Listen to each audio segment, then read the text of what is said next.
Rising was hell high all the time. My soul is tormented by succubus. Analysis for the searching for the way and speed. Feeling of this, just got music, no one sees. Hello nakama, apa kabar nih ya? Oke, gua di sini akan ngelanjutin video gua yang part 2 tentang alur cerita Sing Sing Ji. Kemarin gua udah sempet buat yang part pertama, jadi kalian bisa cek dulu part pertama jika kalian belum melihat part pertama nih ketika masuk ke video part kedua gua kali ini. Di part kedua ini gua akan nge-recap alur dari Sing Sing Ji mulai dari episode 9 sampai 16. Ini masih di season pertama cuy.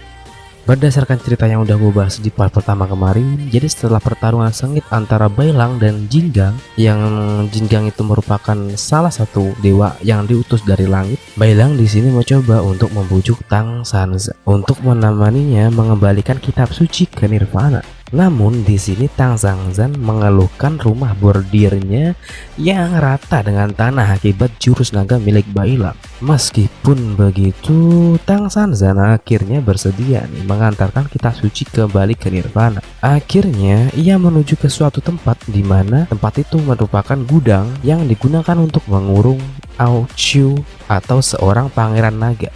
Aoqiu dulunya ikut serta juga dalam perjalanan mengambil kitab suci ke barat. Namun Aoqiu ini mempunyai temperamen yang buruk. Ia mencintai pembunuhan karena ia sudah membunuh banyak sekali orang yang tidak bersalah. Akhirnya ia dikutuk oleh dewa menjadi kuda yang akan menemani pengambilan kitab suci ke barat. Di gudang itu, Aoqiu dirawat oleh Tang Sanzang sampai saat ini. Aoqiu harus ditusuk dengan 3 jarum besar oleh Tang Sanzang supaya ia tidak berubah menjadi kuda lagi. Karena kutukannya sendiri belum bisa dipulihkan dan hanya Tang Sanzan yang dapat memulihkan kutukan itu, akibatnya Aoqiu harus menuruti perkataan Tang Sanzan. Saat Tang Sanzan dan Bailang akan memulai perjalanan ke barat kembali, Aoqiu keberatan ketika dia harus ikut serta untuk mengembalikan kitab suci tersebut. Namun Aoqiu tidaklah bisa menolak begitu saja, mengingat hanya Tang Sanzan lah yang dapat merawatnya. Akhirnya mau tidak mau Aoqiu harus menemani Bailang dan Tang Sanzan pergi ke barat. Dalam perjalanan mereka langsung menemui permasalahan, yakni mereka dijebak oleh siluman yang menjijikan. Namun yang terjebak hanya 2 orang, yakni Bailang dan Tang Sanzan, karena Aoqiu berada jauh di belakangnya. Saat Aoqiu akan menyelamatkan mereka berdua, ia dihadang oleh salah satu kelompok siluman, yaitu salah satu anggota dari siluman yang menjebak Bailang dan Tang Sanzan tadi. Akhirnya terjadi pertarungan antara Aoqiu dan siluman tersebut. Dalam pertarungan ini, Aoqiu hampir mengalami kekalahan. Namun ia berhasil menang, tapi dengan hasil yang babak belur ya. Di sisi lain, Bailang dan Tang Sanzang sedang berusaha keras menghadapi iblis wanita yang menarik mereka ke dalam markasnya. Selain iblis wanita, ada juga anaknya yang sangat besar. Bailang dan Tang Sanzang cukup kewalahan menghadapi mereka.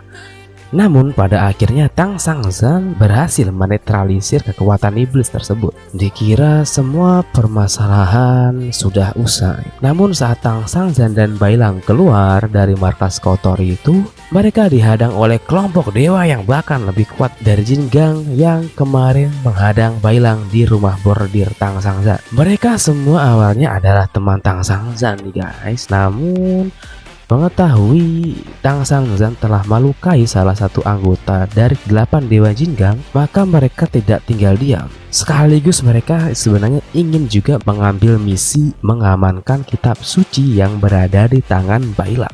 Pertarungan sengit pun terjadi di antara para dewa dengan Bailang, Tang Sanzan, dan Aoqiu. Namun di sini ada satu dewa yang tidak ikut untuk bertanding. Dewa itu sebenarnya masih menyayangkan untuk memburu Tang Sanzan karena ia masih menganggapnya sebagai teman. Sangat disayangkan nih guys, di saat kelompok Tang Sanzan saat itu mendominasi pertarungan dan hampir menang, muncul dewa yang jauh lebih sakti. Bisa dibilang sebanding dengan Sanya, bahkan bisa jadi lebih sakti dari Sang Yan. Ia bernama Shang Xin Guanyin atau biasa dipanggil Guanyin. Guan Yin mempunyai kekuatan yang setara dengan dewa yang biasa disebut Buddha.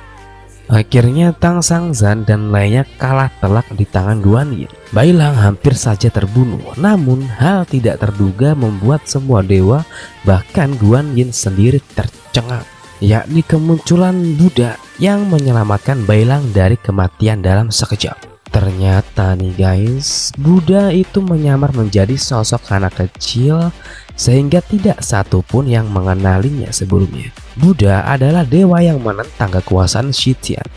Karena mengetahui bahwa Xitian ingin mengambil kitab suci demi kepentingan pribadinya, akhirnya Buddha mengambil kitab suci dari Xitian dan menitipkannya di kerajaan naga, yang akhirnya saat ini dipegang oleh Bai Lang. Akhirnya pertarungan yang sangat hebat terjadi antara dua dewa yang paling kuat, yakni Buddha dan Guan Yin. Guan Yin mengerahkan seluruh kekuatannya, sedangkan Buddha membuat strategi bertahan dengan santainya. Ia bahkan bertarung sambil tiduran cuy. Memang nih Buddha emang mempunyai karakter yang cukup menarik pada series Donghua ini. Nah, saat Buddha melihat sedikit celah yang terbuka, ia langsung meluncurkan serangan telak yang berhasil melukai Guan Yin, hingga Guan Yin harus mengaku kalah pada hari itu. Guan Yin dan dewa lainnya akhirnya pergi kembali ke langit, sedangkan Buddha mengantarkan kelompok Tang Sangzan ke barat. Namun Buddha tidak bisa mengantarkan hingga sampai ke nirvana nih guys, karena tubuh yang dipakai Buddha saat ini bukanlah tubuh dia yang sebenarnya. Tapi sebelum ia pergi, ia memberikan kalung Buddha kepada Tang Sangzan yang berguna untuk menjaga komunikasi dengan Buddha dari jarak jauh di kemudian hari dan kemudian sirna. Oke guys, itu adalah rekap alur cerita Donghua Xing Xing Ji part 2 untuk season pertama. Nah, next video gua akan ngasih alur cerita untuk Xing Xing Ji part ketiga untuk season kedua ya guys. Jadi nanti ketika udah gue masuk part 3 berarti nanti udah masuk season kedua. Oke, itu yang bisa Naruto sajikan untuk video yang satu ini. Jika kalian suka, tolong like dan komen ya, dan juga jangan lupa untuk subscribe. Thanks for watching. Don't forget to subscribe Naruto. Bye bye. Just like a spark that's breaking out, can't make a stop, can't turn back now. We know that there's no room for doubt. Rising was hell high all the way. My soul is tormented by succubus, all the seas for the searching for the way and speed. Feeling of this, she's got music, no one sees.